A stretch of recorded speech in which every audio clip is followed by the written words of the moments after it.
The topic of today's sermon is Do Not Hate God. Mankind needs to realize that whatever the circumstance, their souls must not regard Almighty God, their Maker, with extreme repugnance or aversion. Even if things are not going as planned, it is not a justification for you to detest the owner of your soul. If you are currently in an unsatisfactory condition, do not hate God, but plead with Him to positively change your condition.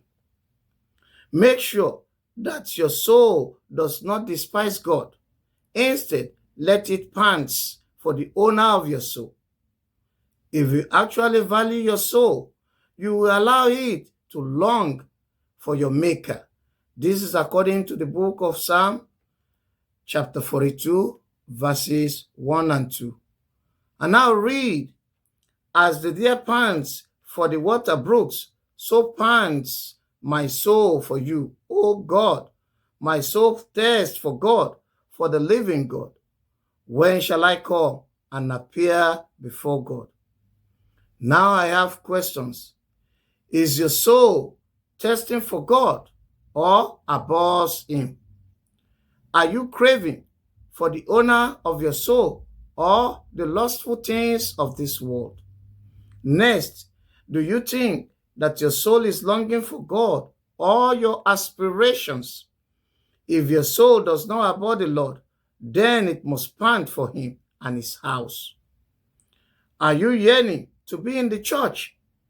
Is your heart crying out to your Creator and your soul singing for joy to the living God?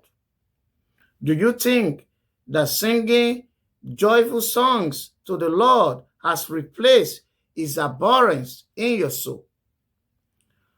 The Bible testifies to this fact, and I'll read it from book of Psalm, chapter 84, verse 2. My soul longs, yes, even faints, for the courts of the Lord. My heart and flesh cry out to the living God. If your soul does not abhor God, then it will praise the Almighty God, your Creator, whenever you are in the church. May the Lord bless His words.